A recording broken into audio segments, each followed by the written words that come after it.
Good morning students. మనం previous class వరకు భారతదేశంలో జనాభా పెరుగుదలకు గల కారణాలను వివరించుకుంటూ వచ్చాం. అయితే కారణాలే కాదండి, నియంత్రణ చర్యలను కూడా మనం తెలుసుకోవాల్సిన అవసరం ఉంది. Need to know the remedial measures to control the population explosion in India, but these measures will discuss in next class. అవి ఏం చేస్తామంటే మనం నెక్స్ట్ క్లాస్లో నేర్చుకుందాం.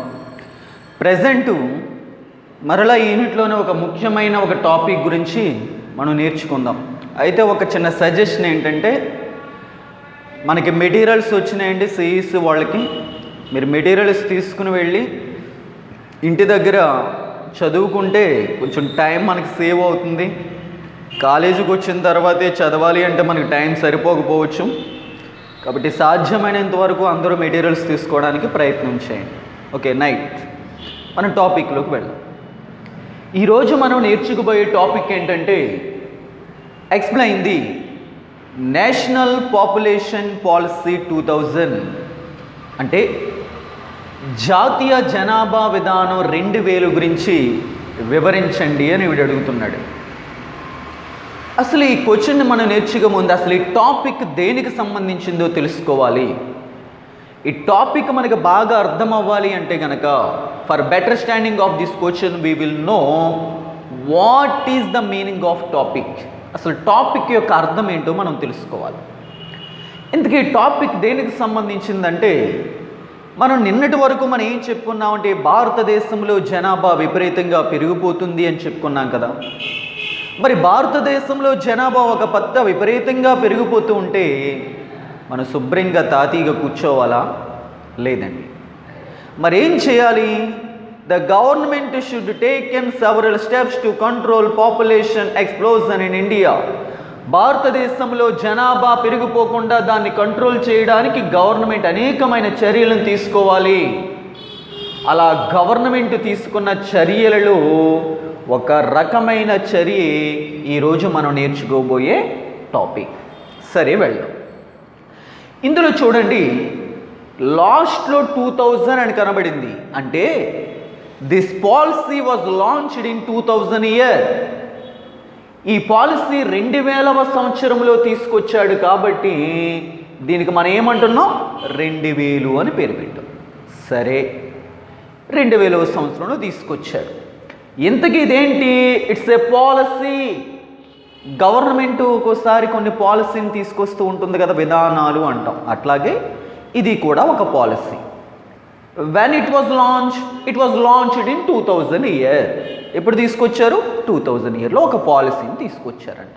Okay, right.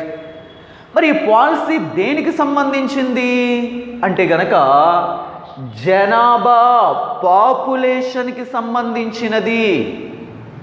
జనాభా పెరిగిపోతుంది అన్నాం కదా.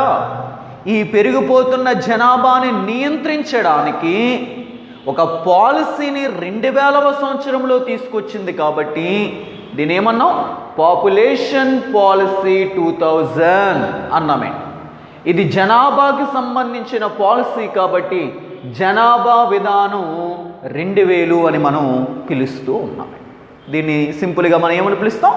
National population policy is belongs to the controlling of population in India. భారతదేశంలో జనాభాని నియంత్రించడానికి తీసుకొచ్చిన విధానం కాబట్టి దీన్ని ఏమని పిలుస్తున్నామండి? జాతీయ జనాభా విధానము అని పిలుస్తాం. Okay, right. ఇది 2000వ సంవత్సరంలో తీసుకొచ్చింది అన్నాం కదా. మరి ఇందులో ఏమున్నాయి? ఏం చెప్పింది గవర్నమెంటు? జనాభాని నియంత్రించడానికి ఈ పాలసీలో గవర్నమెంట్ ఏమేమి ఇంపార్టెంట్ పాయింట్స్ని తీసుకొచ్చిందో let we know one by one in this topic. ఈ టాపిక్లోని ఒక్కొక్క పాయింట్ని మనం నేర్చుకుందాం. In this process the first point of the national population policy is reducing MMR. ఈ జాతీయ జనాభా విధానంలోని ప్రక్రియలో భాగంగా మనం ఏం చెయ్యాలి అంటే గనక, MMR, రిడ్యూసింగ్ MMR. రిడ్యూసింగ్ అంటే అర్థం ఏంటంటే తగ్గించడం. రిడ్యూసింగ్ అంటే ఏంటి? తగ్గించడం, డిక్రీజింగ్. దేన్ని డిక్రీజ్ చేయాలి? MMRని డిక్రీజ్ చేయాలి. దేన్ని డిక్రీజ్ చేయాలండి? ఎంఎంఆర్ని డిక్రీజ్ చేయాలి. సరే బాగానే ఉంది, డిక్రీజ్ చేయండి అన్నాడు, రిడ్యూసింగ్ చేయండి అన్నారు సార్, బాగానే ఉంది. మరి ఎంఎంఆర్ అంటే ఏంటో మాకు తెలియదు కదా అంటారు. Okay right, let we know what is the meaning of MMR. MMR అంటే ఏంటో తెలుసుకుందాం. ఎంఎంఆర్ అంటే అర్థం ఏంటంటే మెటర్నల్ మార్టాలిటీ రేట్. ఎంఎంఆర్ అంటే ఏంటండి? Maternal mortality rate. సరే అయినా మాకు అర్థం కాలేదు. దీన్నే మనం ఏమంటామంటే ప్రసూతి మరణాల రేటు అంటామండి. దీన్ని ఏమంటాం? ప్రసూతి మరణాల రేటు అని మనం పిలుస్తాం అన్నమాట. సార్ అయినా అర్థం కాలేదు. ఓకే నేను ఎక్స్ప్లెయిన్ చేస్తాను. మెటర్నల్ మార్టాలిటీ రేట్ అంటే అర్థం ఏంటంటే ఒక స్త్రీ గర్భంతో ఉన్నప్పుడు కానీ గర్భం వచ్చిన తరువాత 42 రోజుల తర్వాత కానీ ఆ స్త్రీ చనిపోతే దాన్ని మెటర్నల్ మార్టాలిటీ రేట్ అంటామండి. అర్థమైందా? ప్రసూతి మరణాలు, ప్రసూతి అంటే మీకు తెలుసు కదా, గర్భంతో ఉండి శిశువుని జన్మించేటప్పుడు దాన్ని ప్రసూతి అని పిలుస్తాం. ప్రసూతి మరణాల రేటు అంటే అర్థం ఏంటంటే ఒక స్త్రీ గర్భంతో ఉన్నప్పుడు కానీ లేదా గర్భం వచ్చిన ఇంచుమించు 42 రోజుల వరకు అంటే లోపు గర్భంతో ఉన్నప్పుడు కానీ while in pregnant or after delivery 42 days, delivery అయిన తర్వాత 42 days లోపు కానీ ఆమె చనిపోతే దానిని ఏమని పిలుస్తాం? ప్రసూతి మరణాల రేటు అని పిలుస్తామండి. దీన్ని ఎంతకి లెక్కేస్తామంటే it is calculated 1 lakh women's. దీన్ని ఎంతమందికి లెక్కేస్తాం? 1 lakh ఉమెన్స్కి లెక్కేస్తాం అనమాట. 1 lakh ఉమెన్స్కి అంటే ప్రతి 1,00,000 మంది స్త్రీలలో ప్రసూతి సమయంలో చనిపోయే వారి నిష్పత్తిని ప్రసూతి మరణాల రేటు అంటాం. ఏంటండి? ప్రతి 1,00,000 మంది స్త్రీలలో ప్రసూతి సమయంలో చనిపోయే వారి నిష్పత్తిని ప్రసూతి మరణాల రేటు అంటాం. ప్రసూతి సమయం అంటే ఏంటి? గర్భంతో ఉన్నప్పుడు కానీ గర్భం వచ్చిన 42 రోజుల లోపు కానీ ఆ తల్లి చనిపోతే దాన్ని ఏమంటామంటే మనం ప్రసూతి మరణాల రేటు అని మనం పిలుస్తూ ఉన్నాం. ఇది ఎలా లెక్కేస్తారంటే 1,00,000 మంది స్త్రీలను తీసుకుంటారండి, 1 lakh ఉమెన్స్ని తీసుకుంటారు. ఈ 1 lakh ఉమెన్స్లో ఎంతమంది చనిపోయారు? ఎలా చనిపోవాలి? వాళ్ళు కూడా గర్భంతో ఉన్నప్పుడైనా చనిపోవాలి, లేదంటే ఈ గర్భం అయిపోయిన తర్వాత అంటే అది టెర్మినేట్ కావచ్చు లేదా డెలివరీ కావచ్చు, ఈ 2 అయిన తర్వాత 42 రోజుల లోపన్నా ఆ స్త్రీ చనిపోతే దాన్ని మనం మెటర్నల్ మార్టాలిటీ రేట్ అని మనం పిలుస్తూ ఉంటాం. ఇది ఎంతమందికి లెక్కేస్తాం? 1,00,000 మందికి లెక్కేస్తాం. అయితే ఇప్పుడు ఈ ప్రసూతి మరణాల రేటుని ఏం చేయాలంట? తగ్గించాలి అన్నాడు. ఏం చేయాలన్నాడు? తగ్గించాలి అన్నాడు. అంటే దాన్ని తగ్గించడం అంటే అర్థం ఏంటంటే అంతకుముందు ఇది ఇంకా చాలా ఎక్కువ ఉంది అని అర్థం.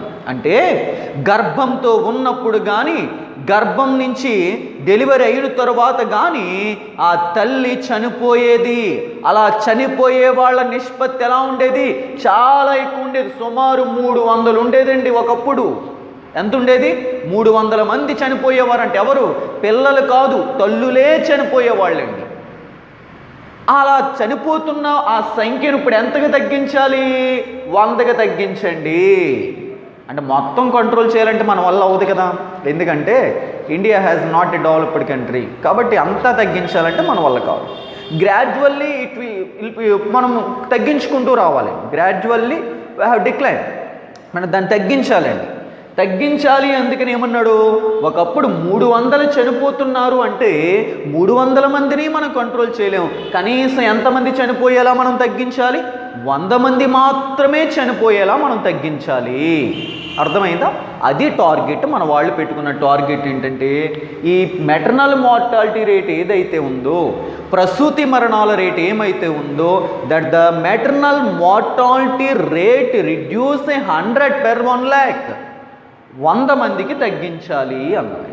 అయితే ఇక్కడ ఒక తెలుసుకోవాల్సిన విషయం ఒకటి ఉందండి. We need to know the one information about the maternal mortality. అసలు ప్రసూతి సమయంలో తల్లులు ఎందుకు చనిపోతున్నారు? అది ఉంది అన్నాం కదా.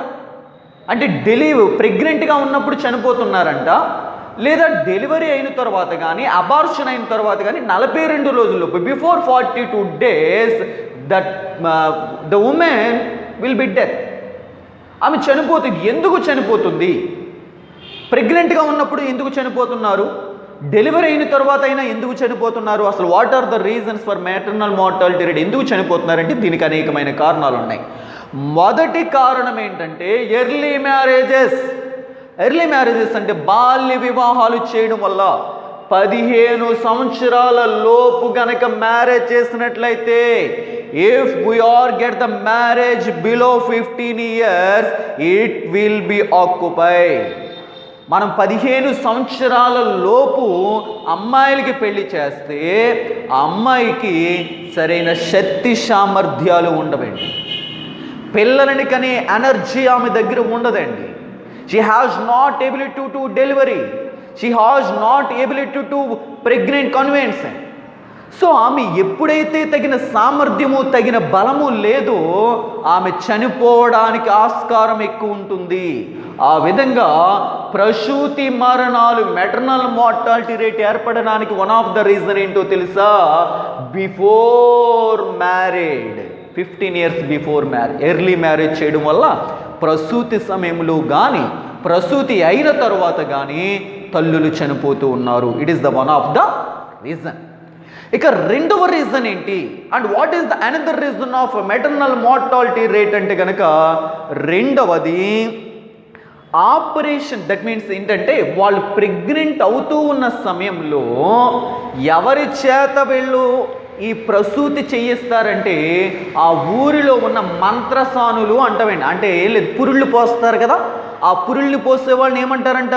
మంత్రసానులు. వాళ్ళ చేత చేయిస్తారు. హాస్పిటల్కి తీసుకెళ్ళరండి. వాళ్ళ హాస్పిటల్కి they have not taken to hospitals and వాళ్ళ హాస్పిటల్కి తీసుకెళ్ళలేరు. ఇంటి దగ్గరే కూర్చుని ఏదో ఆ ఊరిలో బాగా ముసలావున్నో లేదంటే పురుళ్ళు పోస్తున్నావున్నో తీసుకొచ్చి వీళ్ళు ఏం చేస్తారో ఎక్కడ పురుడు పోస్తారు. ఆ విధంగా చేయడం వల్ల ఏమవుతుంది? ఆవిడకి ఏమన్నా తెలుసా? అసలు సైన్స్ పరంగా ఏమన్నా తెలుసా? తెలియదండి. సైన్స్ పరంగా ఏమీ తెలీదు. పుట్టిన వాళ్ళని ఎలా ఏం తెలియదండి అసలు. అటువంటి వాళ్ళు చేస్తే వాళ్ళు బలంగా దాన్ని లాగేయడం వలన, లేదా ప్రసూతి సమయంలో తీసుకోవాల్సిన జాగ్రత్తలు తీసుకోకపోవడం వలన ఆ స్త్రీ చనిపోయే ప్రమాదం ఉంది. ఆ విధంగా ప్రసూతి మరణాలు ఏర్పడడానికి రెండవ కారణం. What is the first reason of the maternal mortality rate? Early marriages. If we get the early marriages, it means before 15 years, the woman has not ability to delivery, the woman has not ability to pregnant. ఈ విధంగా first ఇది కారణమవుతుంది. రెండవది ఏ విధంగా కారణమవుతుంది అంటే కనుక మనం మంత్రసానుల చేత, ఏమీ తెలియని వాళ్ళ చేత ప్రసూతి డెలివరీ చేయించేయడం వలన ఈ స్త్రీలు చనిపోవడానికి ఆస్కారం అనేది ఉంది. ఇక ప్రసూతి మరణాలు ఉండడానికి మరొక రీజన్ ఏంటంటే కనుక she has not taken nutrition food while pregnant.